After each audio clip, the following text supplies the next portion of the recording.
Hello tout le monde. Comme je l'ai dit la dernière fois, aujourd'hui j'interviens avec quelque chose d'un peu spécial par rapport à ce que j'ai fait jusqu'ici. Vous vous en doutez déjà probablement, mais j'ai une énorme place dans mon cœur pour les Looney Tunes, des fois que mon logo n'en serait pas une indication notable. Plus que n'importe quoi d'autre quand ça touche à l'animation, c'est une énorme part de ma vie. J'irais même jusqu'à dire que c'est le premier contact avec eux qui a commencé à me définir comme la personne que je suis aujourd'hui. Et oui, si vous êtes là à écouter mes âneries aujourd'hui, c'est un peu en partie à cause d'eux. Bref, ce qu'il y a de génial avec les Looney Tunes, c'est qu'il y a tellement de personnages, et mine de rien, certains ont une chouette histoire à raconter derrière leur création et diffusion. Du coup, je lance cette petite chronique régulière durant laquelle je reviendrai sur un ou plusieurs personnages pour parler d'eux, leur création, leur parcours, ce qui fait leur distinction, etc. Il pourra y avoir du toon connu et du toon moins connu, je jonglerai probablement entre les deux au fil du temps. Je suis très excité à l'idée de mener cette chronique sur la longue, alors j'espère que ça vous plaira à vous aussi. Et aujourd'hui, nous allons commencer avec Ralph le loup et Sam le chien de berger. Pourquoi ces deux-là pour aucune raison particulière. Vous savez ce qu'on dit, il faut bien commencer quelque part et tout. Non, ne me faites pas dire ce que je n'ai pas dit, ça ne veut pas dire que je dénigre ces deux personnages. Bref, Ralph et Sam. Nous sommes au début des années 50, au moment où les cartoons de la Warner n'avaient plus que 3 réalisateurs, Fritz Freleng, Robert Mackinson et Chuck Jones.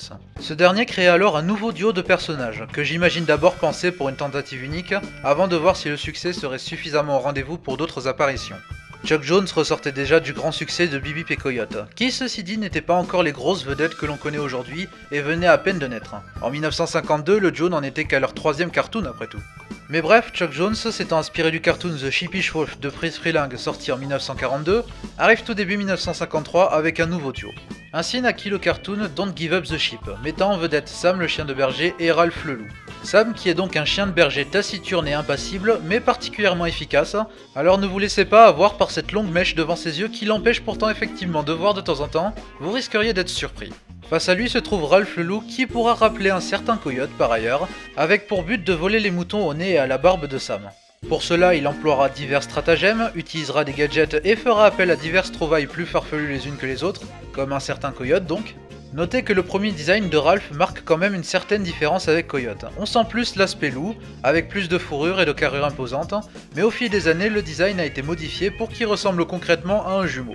Avec toujours quelques différences pour le démarquer comme la couleur du nez ou le ton de marron pour la fourrure, mais je ne serais pas surpris que quelqu'un les confonde.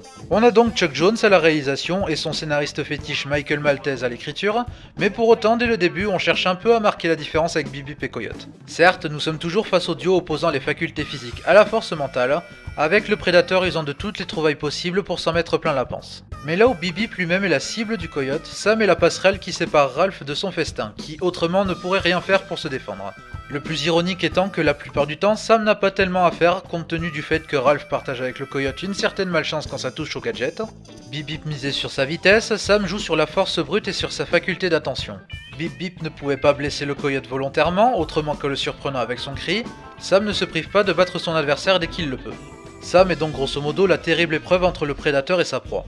Concept ayant généré quelques inspirations, notamment avec le cartoon de Xylam Zig et Charcot, suivant une hyène voulant boulotter une sirène innocente, et devant pour ça traverser l'épreuve du requin garde du corps, et faisant donc appel à quelques gadgets et stratagèmes pour essayer d'atteindre son but. Mais revenons à notre chien et notre loup. Don't Give Up the Sheep mélange les tentatives simples du loup à certaines plus élaborées, invoquant les fameux produits Acme, mais toujours avec Sam pour lui barrer la route. Du bon cartoon en somme. Le cartoon marche bien et permettra au duo de revenir au cours de 6 autres épisodes entre 1954 et 1963. Tous dirigés par Chuck Jones, à l'exception du dernier, Woolen Underwear, qui sera dirigé par 2 animateurs de son équipe habituelle, alors que Jones partait de la Warner pour aller reprendre les Tom et Jerry du côté de la MGM. Dernier épisode dont il aura tout de même signé l'écriture avant de partir. Au fil des apparitions, le duo développe des caractéristiques plus notables pour mieux les distinguer. Arrive ainsi une idée esquissée dans Don't Give Up the Sheep et surtout le deuxième cartoon Sheep Ahoy, pour être ensuite purement embrassé dès le troisième cartoon Double or Mutton, en nous montrant Ralph et Sam comme 2 employés faisant leur job. Ainsi, Double or Mutton débute avec les 2 personnages arrivant à la pointeuse pour valider leur arrivée, signalant leur position comme des jobs, et se saluant gentiment, avant que chacun se mette en place en attendant que la sonnerie marquant le début de la journée de travail retentisse. Journée de travail qui consistera donc pour Ralph à essayer de shipper un ou plusieurs moutons, et pour Sam à les surveiller et faire en sorte que ça n'arrive pas. Et à la fin du service, les 2 personnages valident leur départ à la pointeuse, se saluent à nouveau amicalement et repartent. Et ce concept sera pleinement adopté pour les épisodes suivants, en poussant même encore plus loin le respect que chaque employé éprouve envers l'autre en dehors des heures de travail. Dans Steel Wool, à la fin de la journée, Sam propose à un Ralph salement amoché de prendre congé le lendemain, ce qu'il accepte. Dans Woolen Underwear, les deux personnages sont carrément colocataires. Et c'est vraiment ce que j'aime bien avec ces deux personnages, ce côté on fait juste notre job et pas de mauvais ressentiments l'un envers l'autre en dehors. Ça apporte un certain air frais par rapport à d'autres duos marqués par l'opposition. Ralph se démarque ainsi encore un peu du coyote par le fait qu'il ne soit pas persévérant au point de déborder sur les heures de travail, et s'arrête dans ce qu'il entreprend à la sonnerie de fin. Dans A Ship in the Deep, histoire de souligner plus encore le fait qu'ils fassent un boulot, on les voit prendre leur pause du midi, mangeant et fumant ensemble, avant de revenir à leur position telle qu'elle était avant leur pause à la fin de celle-ci. Notez que seul Ship Ahoy, par ailleurs, a évoqué la présence d'un service de nuit assuré par un autre loup et un autre chien de berger. Finalement, le seul qui montrera pleinement un aspect un peu moins reluisant pour Ralph de ce job sera Ready, Woolen and Able, dans lequel Ralph finit par voir des Sam partout avant de se faire interner pour la nuit. Mais dans l'ensemble, leur relation semble être tout à fait amicale. Le plus drôle, c'est que certains parlent même d'une relation dépeignant les deux comme des adversaires qui se sont affrontés depuis si longtemps, qui sont devenus familiers l'un l'autre, et donc plus portés sur l'amical en dehors du travail. L'opposition en elle-même, donc les muscles contre le cerveau, est toujours aussi efficace. Ralph, à l'instar du coyote, verra toujours ses plans contrecarrés par Sam, ou par sa simple malchance avec les produits à disposition. Sam joue de son apparence a priori inapte à remplir sa fonction, avec sa mèche ridiculement longue devant ses yeux et son apparence balourde et maladroite, pour finalement s'avérer être un chien de berger redoutable.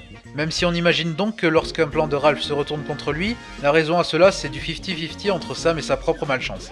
Les plans de Ralph consisteront soit à tenter de l'aider à capturer un mouton sans se faire prendre, soit à s'en prendre directement au chien de berger lui-même, sans qu'il n'y arrive bien entendu. Et ce donc jusqu'à la fin de la journée où tout s'arrête même quand un événement est en cours. Notamment dans A Ship in the Deep où Sam vient éteindre le bâton de dynamite que Ralph avait dans les mains, ou Woolen Underwear à la fin duquel Ralph installe tout un dispositif ultra poussé pour se débarrasser du chien avant que la sonnerie ne retentisse, l'empêchant de tirer le levier. D'ailleurs, je me demande si ce soupir final est un soupir de soulagement. Ça confirmerait vraiment l'aspect rivalité au travail et seulement là entre les deux. Woolen Underwear, qui est donc le dernier cartoon de l'âge d'or mettant en vedette ces deux personnages, plutôt ironique quand son dernier dialogue est celui-ci. Nice day, huh, Sam? Yep, good to be alive, Ralph. Dès la fermeture du département animation de la Warner, avant la reprise par Fritz Freeling et David DePatie, le duo rejoindra un grand nombre d'autres personnages des Looney Tunes n'ayant plus refait d'apparition avant un moment.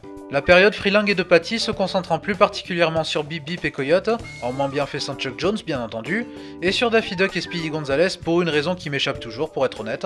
Mais le duo aura tout de même acquis une petite popularité, et on les reverra avec plusieurs autres au travers de caméos, comme dans Qui veut la peau de Roger Rabbit, où les Looney Tunes passent à l'action. Ils auront même également leur propre jeu, Une fin de loup sur PlayStation, dans lequel le joueur incarne Ralph et tente de dérober un mouton à Sam, en trouvant la marche à suivre avec l'attirail à disposition. Un excellent jeu par ailleurs que je vous conseille, c'est sûrement un des meilleurs jeux vidéo sur les Looney Tunes et de loin. Mais bref, tout ceci fait que le duo parvient un peu à se démarquer du reste du bestiaire. Quand des personnages comme Bip Bip et Coyote sont guidés par leurs instincts naturels, ces deux-là sont guidés par le travail et le fait qu'ils tiennent à le respecter. Guidés par un rythme de métro boulot dodo dont ils semblent bien s'accommoder, et par une certaine amitié derrière la confrontation occasionnée par leurs jobs respectifs, même si c'est donc quelque chose qui a été décidé au fil du temps et pas préétabli. Non content du fait que leur cartoon soit un agréable complément dans la galaxie Chuck Jones, auprès des indétrônables Bip Bip et Coyote donc, ce genre de petits détails pour les démarquer fait qu'ils ne sont pas oubliables à côté. Le fait qu'ils aient eu droit à leur propre jeu doit en être une preuve aussi. Ça en fait donc des personnages particulièrement sympathiques et assez attachants en soi, et dans leur représentation de travailleurs fidèles à leur job, comme une représentation littérale de ce qu'est en soi chaque personnage avec sa fidélité à son comportement respectif, et dans le fait qu'ils restent les vedettes d'un dessin animé à la violence cartoonesque comme on l'aime. Et le plus beau c'est de se dire qu'entre eux, peu importe les coups qui arrivent durant leur temps de travail, à la fin c'est toujours l'amitié qui prime. Et voilà pour cette première édition de Galerie de Toon, j'espère que ça vous aura plu. Personnellement j'ai beaucoup aimé faire cette vidéo et je pense continuer à prendre du plaisir avec ce concept, me permettant de faire des recherches sympas et de parler de ma grosse passion. En tout cas, merci d'avoir regardé et on se donne rendez-vous pour une prochaine chronique, alors ciao à plus.